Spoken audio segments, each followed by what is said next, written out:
Good day, everyone. It's me again, your reporter for today.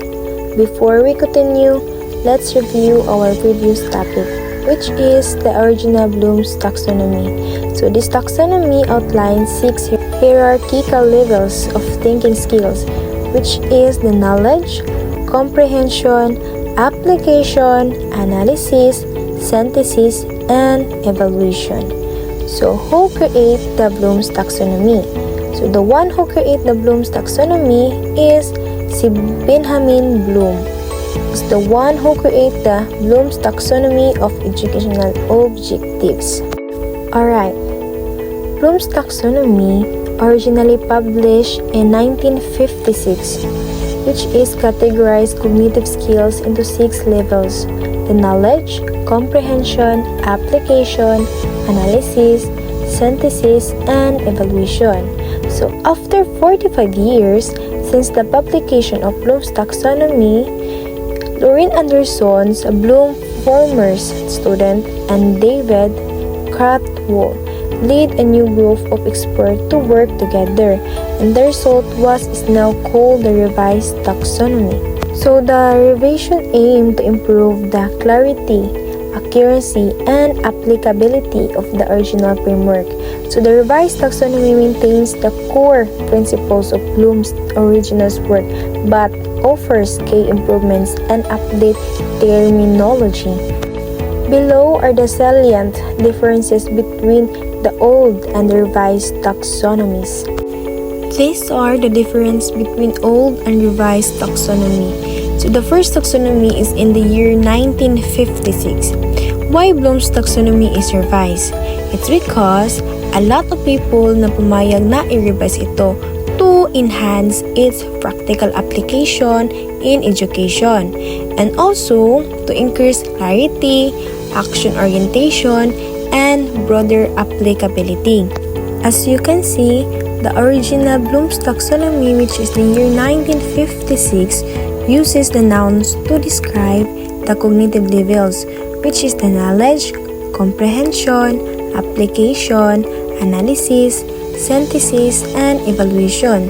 So this version emphasizes the what of cognitive process, while in the revised Bloom's taxonomy, which is the year 2001, uses verbs to describe the cognitive levels, which is the remember, understand, apply, analysis, evaluate, and create. So this version emphasizes the action involved in each cognitive level. So the revised taxonomy also restructures the levels slightly and clarifies the actions associated with each. So from knowledge, turn to remember, and comprehension, turn to understand, application, to apply, analysis, to analyze, and synthesis, to create, and evaluation is to evaluate. So the revised taxonomy provides a more active and descriptive framework for understanding cognitive skills, shifting from a noun-based or static representation to a verb-based or dynamic one. So the changes refine the description of each level and make it clearer what actions are needed to achieve each level of understanding. Okay, let's proceed to the salient differences between the old and the revised taxonomies.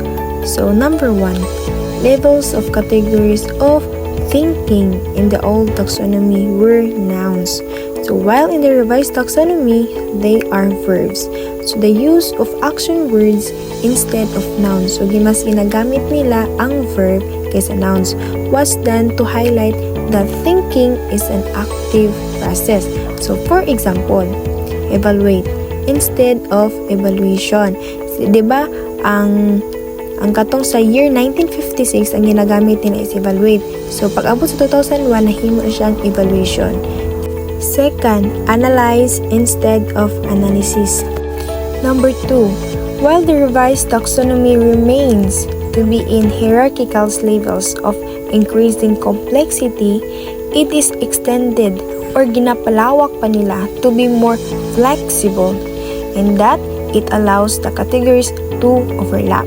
So for example, Some action word in understand level, like explain, may appear to be more complex than the action word, and it show in the apply level.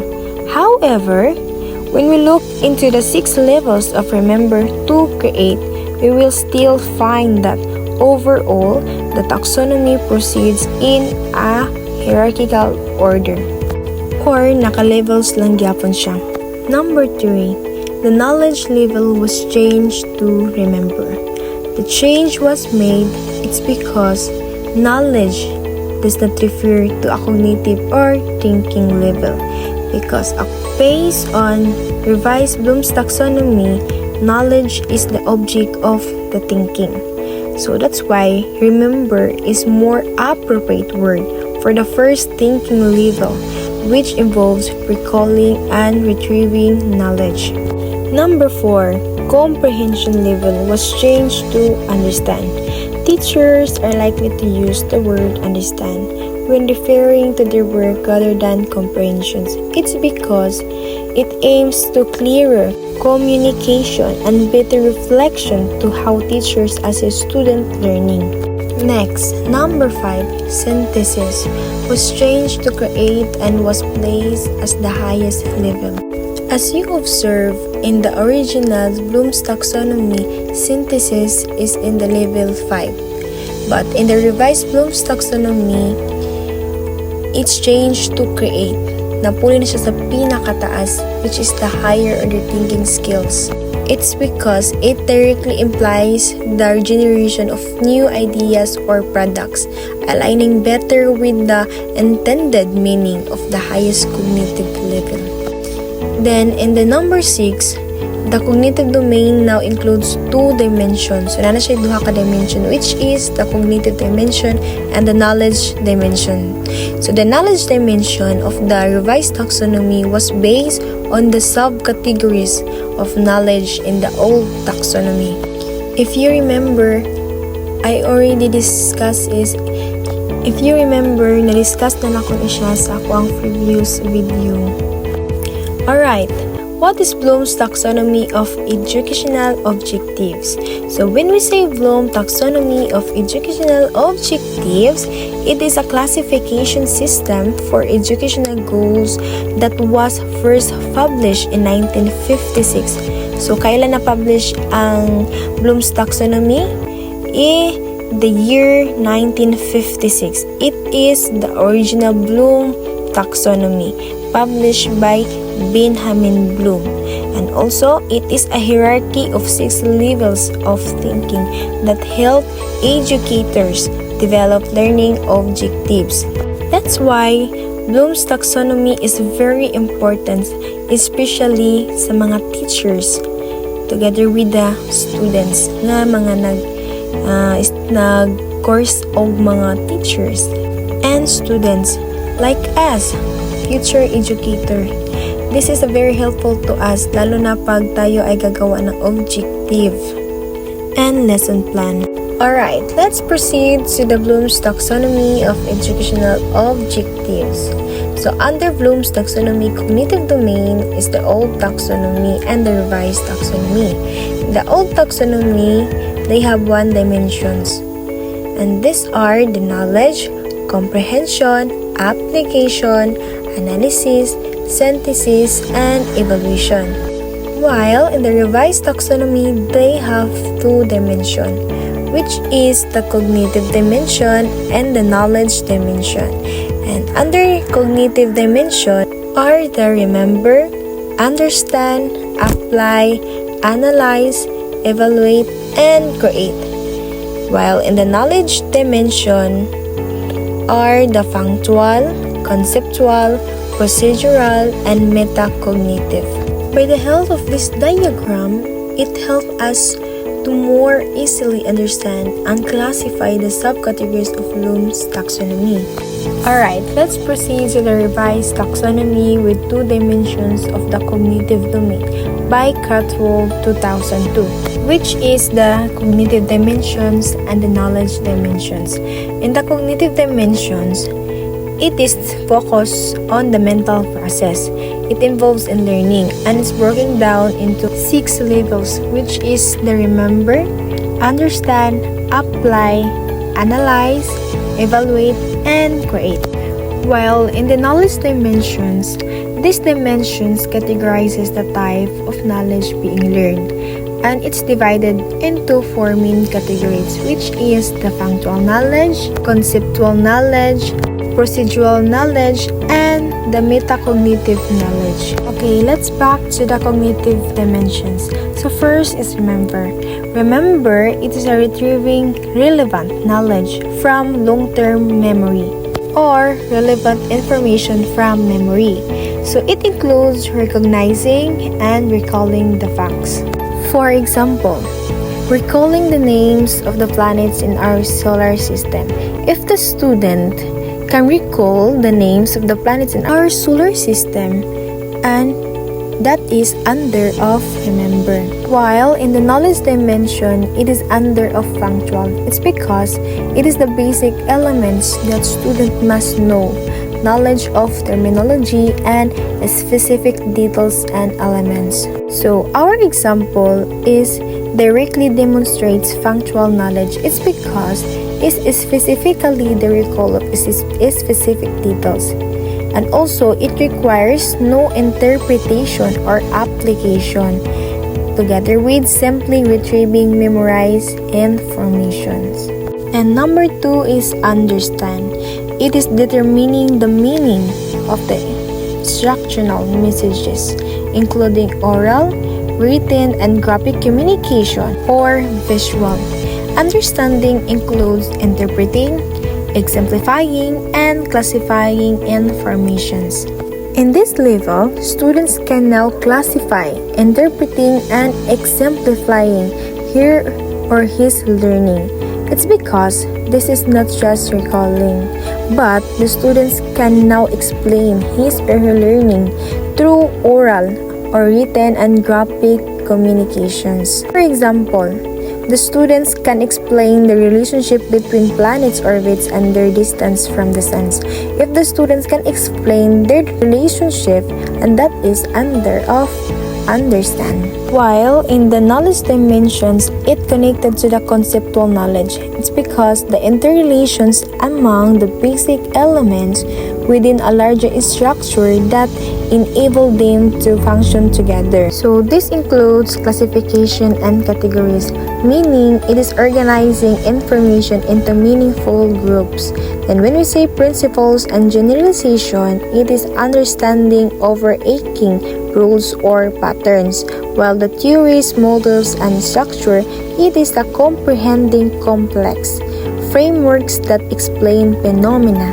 So, our example shows conceptual knowledge. It's because it is specifically understanding principles and generalizations. And it requires grasping the underlying relationship or a generalization between orbital characteristics and distance, not just memorizing the facts. Next, number 3, apply. This level focuses on using knowledge and understanding in a practical context. It involves carrying out or using procedures in a given situations, such as executing and implementing plans or solutions. So for example, using a formula to calculate the gravitational force between 2 planets. So, if the student can calculate the gravitational force between the 2 planets, and it is under of apply. While in the knowledge dimension, it is connected to procedural knowledge. It's because it refers to how to do something. It encompasses methods of inquiry, criteria for using skills, algorithms, techniques, and methods. So this includes knowledge of subject-specific skills and algorithm, and subject-specific techniques and methods, together with criteria for determining when to use appropriate procedures. So our examples exemplifies procedural knowledge. It's because it involves applying a specific procedure or the formula to solve a problem. it demonstrates the knowledge of how to perform a calculations, not just understanding the concept of gravity.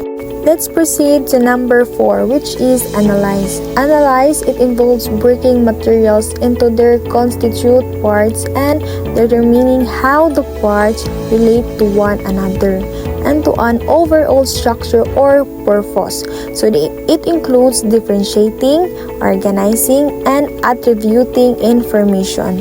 In this level, the students can now detect how the parts relate to one another through differentiating, organizing, and attributing. So for example, comparing and contrasting inner and outer planets, identifying patterns.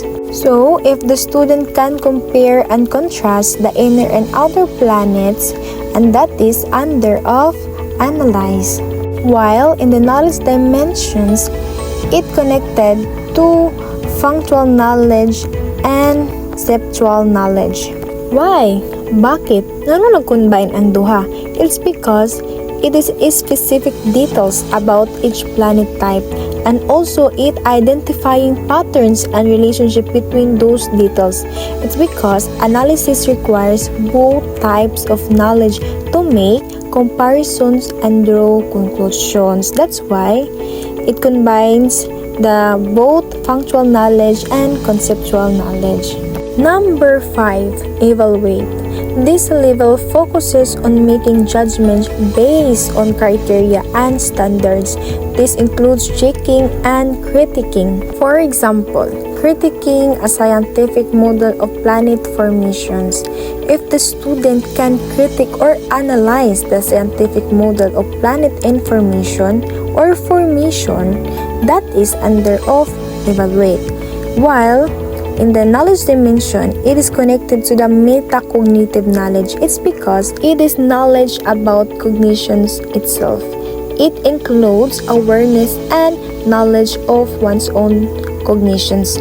This includes strategic knowledge, knowledge about cognitive tasks, including contextual and conditional knowledge, and self-knowledge. That's why our example is connected to the metacognitive knowledge. It's because it's not about functional or procedural knowledge, but about the process of evaluation itself, judging the model's strengths and weaknesses, reflecting on one's own understanding, and suggesting improvements based on that understanding. Next, number 6, create.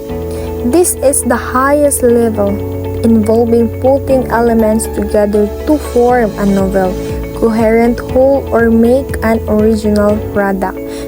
This includes generating, planning, and producing. In this level, the students can now put together all elements to form a novel and to make an original product. It's because the student can now generating, producing, and planning their knowledge and learnings. For example, designing a hypothetical planetary system.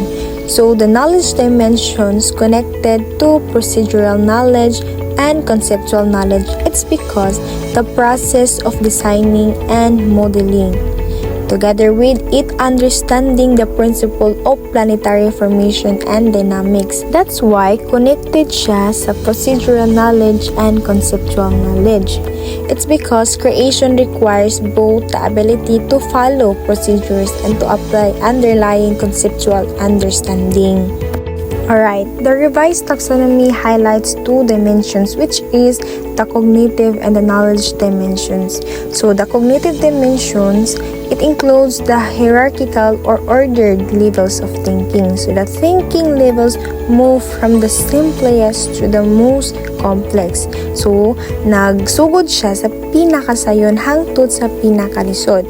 So the levels are remember. Again, when we say remember, it is recalling information. Second, understand. When we say understand, it is explaining ideas or concept. Apply, it is a using knowledge in new situation. Analyze, it is breaking down information into parts. And evaluate, It is judging the value or worth of information. And last is create. Create, it is a generating new ideas or products. While in the knowledge dimension, it includes 4 categories. So first is functional.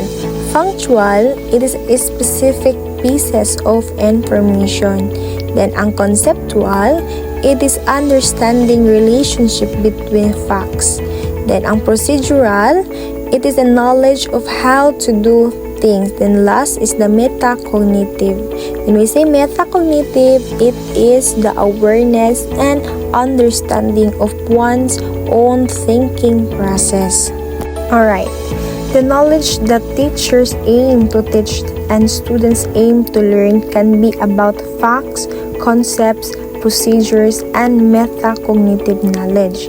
So when you formulate learning objectives, you consider what level of thinking or cognitive you want your student to achieve, kung unsa ang gusto nimo nga ma-achieve sa imong estudyante, and also what type of knowledge it is you want to teach, kung unsa po lang imong gusto itudlo para ma-achieve po siya sa student or masabtan sa mga estudyante.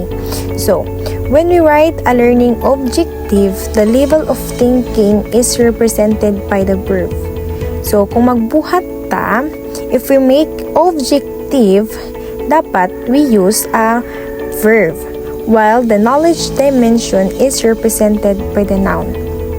So, alright, we have example here. So, the example is, at the end of the lesson, the learner will be able to explain the photosynthesis process. The word explain is the action word which will fall under the second cognitive dimension level, which is the understand. It's because the photosynthesis in the noun that will fall under procedural knowledge. It's because understanding, it includes interpreting, exemplifying, and classifying information. And now, let's discuss the cognitive and knowledge dimensions pair to form various kinds of learning objectives and activities. So this framework organizes learning objectives and activities based on 2 dimensions, which is the knowledge dimensions and the cognitive dimensions. In the cognitive dimensions, it refers to the mental process involved in learning. So the example shown focus on the lowest level, which is the remember. Remember, it involves recognizing and recalling informations. While in the knowledge dimensions, it refers to the type of knowledge being learned. So the framework outlines have 4 types, so which is the functional, conceptual, procedural, and metacognitive. So in the functional, it involves basic facts, terminology, specific details, and elements, and it's the most concrete level of knowledge. So for example, listing ingredients of kare-kare. While in the conceptual, it involves understanding classification, categories, principles, generalization, theories, models, and structures. So it's about grasping the relationship between facts. So for example, describe kare-kare as a Filipino dish. And in the procedural, it involves subject-specific skills, algorithms, and techniques and methods. So it's all about knowing how to do something. So for example, recall steps in cooking kare-kare. And also in the metacognitive, it involves strategic knowledge, awareness of one's own cognitive processes, and the ability to monitor and regulate learning. So it's all about thinking about thinking. So for example, review tasks accomplished in cooking kare-kare. Second, understand. It involves interpret, exemplify, classify, summarize, infer, compare, and explain. So, it goes beyond simple recall to demonstrate comprehension. So, for example, in the functional, it is summarize the features of the latest smartphone model. While in the conceptual, it is classify smartphones according to operating system. Then in the procedural, The example is, describe the procedures of sending group messages using cell phones. While in the metacognitive, it is choose based strategies to adjust quickly in using a different smartphone. Na-observe ninyo nga diri sa functional gigamit nila ang summarize nga word, then diri po sa conceptual classify nga word ang ilahang gigamit para mas dili masabtan. Then diri sa procedural mas gigamit nila ang pag-explain para mas dili nila ma-describe ang mga procedures to sending group messages using cell phones. Then while diri sa metacognitive, ilahang gigamit is to compare para ma-choose nila kung unsa jud ang pinaka the best. Number 3, apply. It involves execute and implement. So, it shows the ability to use what has been learned kung unsa jud ang nasabtan. So, for example, in the functional, use facts in answering questions. Then, there's a conceptual, demonstrate coherence in answering questions. While there is a procedural, yung example is follow the PQ for key steps in reading a chapter.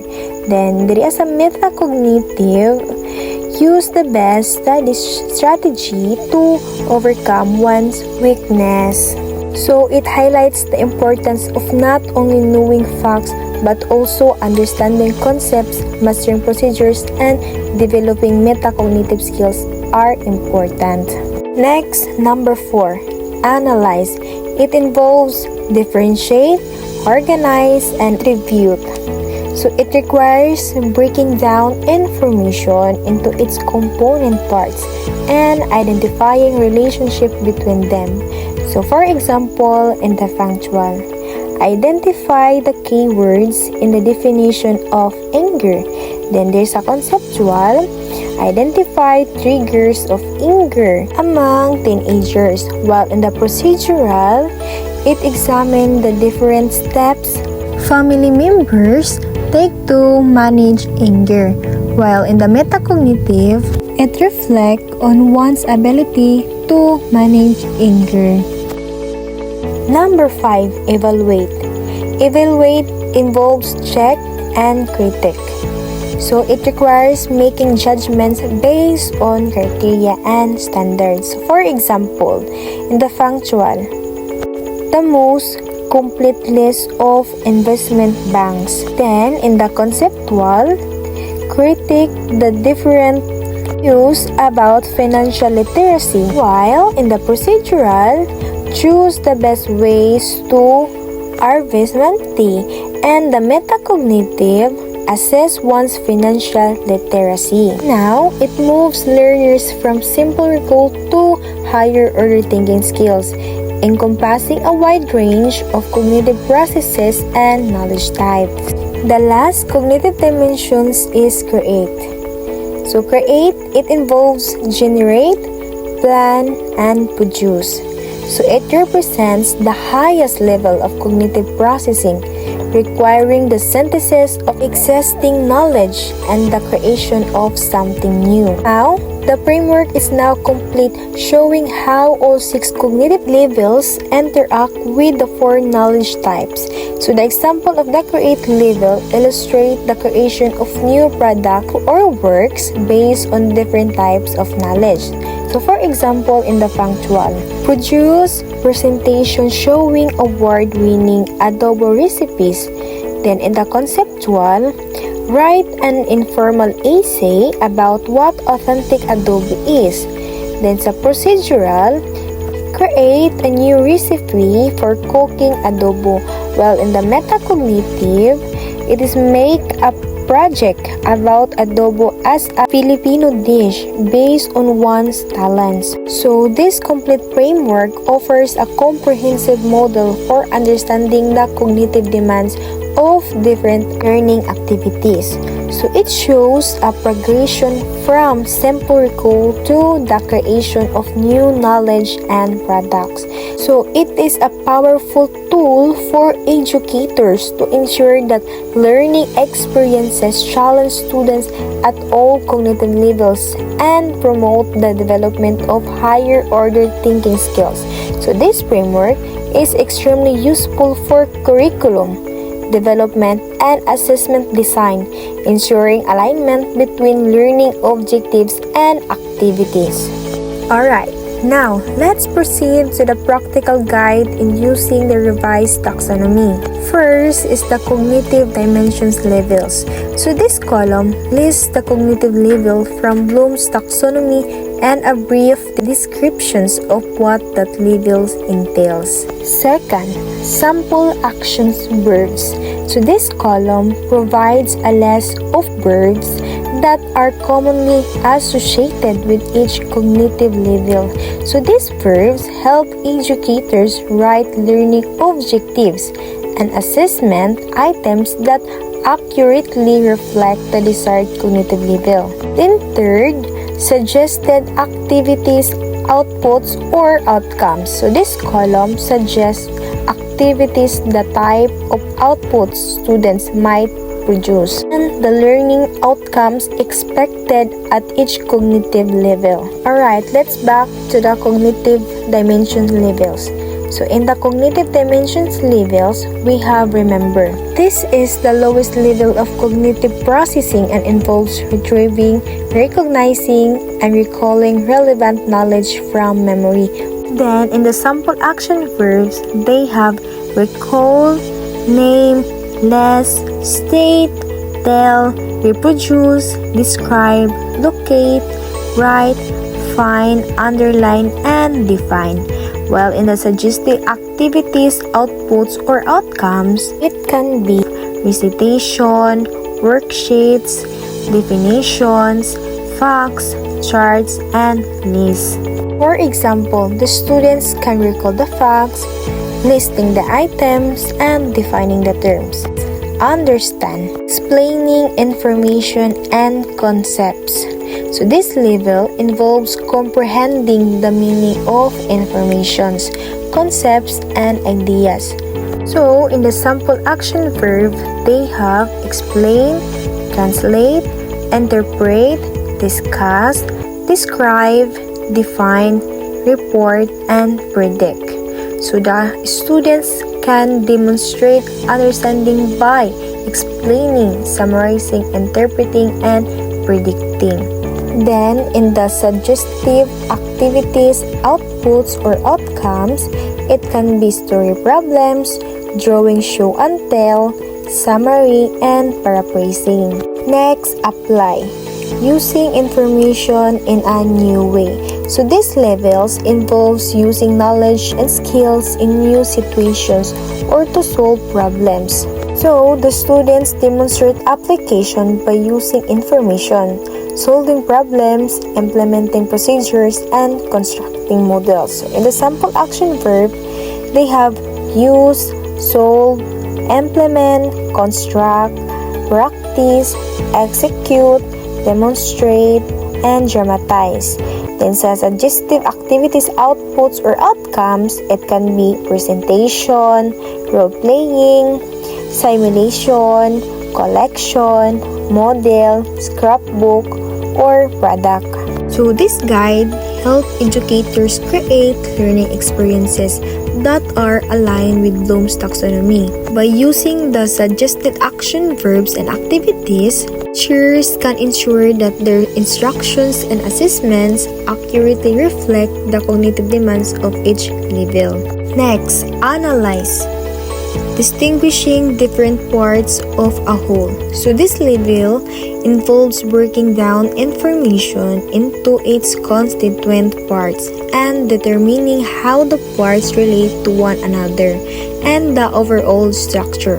So the student can demonstrate analysis by comparing, contrasting, differentiating, and sequencing information. In the sample action verbs, they have compare, distinguish, investigate, infer, contrast, separate, differentiate, and sequence. And in the suggestive activities, outputs, or outcomes, it can be chart, plan, questionnaire, spreadsheet, summary, and survey. Next, evaluate. Defending a concept or idea. So this level involves making judgments based on evidence and criteria. So the students demonstrate evaluation by assessing, debating, defending, and judging ideas or concept. So in the sample action verb, they have assess, debate, defend, dispute, judge, appreciate, check, decide, justify, and rate. Then there is a suggested activities, outputs, or outcomes. It can be opinion, judgment, recommendation, report, self-evaluation, position, paper, and critic. Last, create. Creating something new. So this is the highest cognitive level and involves producing new or original work. So the student demonstrate creation by changing, designing, formulating, improving, planning, and proposing new ideas or solution. The sample action verb, they have change, design, formulate, improve, plan, propose, invent, devise, generate, compose, and combine. And in the suggested activities, outputs, or outcomes, it can be framework, model, story, multimedia presentation, poem, haiku, song, or essay. So this is the guide that provides a comprehensive framework for aligning instruction and assessment with the revised Bloom's taxonomy. It enables educators to design learning experiences that challenge students at all cognitive levels, moving beyond simple recall to higher order thinking skills like analysis, evaluation, and creations. So this approach results in more meaningful and engaging learning experiences. And also, it promotes a more systematic and intentional approach to teaching and learning, ensuring that students are challenged to develop higher order thinking skills. Okay, para mas masabtan pa yun nato kung unsa ang gamit sa revised taxonomy. So, ang revised taxonomy, it provides a framework that helps educator to provides educator with common set of terms and labels about learning outcomes that help in planning across subject matter and grade levels. And also, it helps in the drafting of learning standards across levels. Together with, it serves as a guide in evaluating the school's curriculum, objectives, activities, and assessment, as well as it guides the teachers in formulating learning outcomes that tap higher order thinking skills. That are the uses of the revised taxonomy. Alright, that's a wrap of our discussion, everyone, and I hope you all gain valuable insight from our exploration of the revised Bloom's taxonomy of educational objectives. And always remember our quotation of the day: a good teacher makes you think even when you don't want to. Thank you, everyone, and have a good day.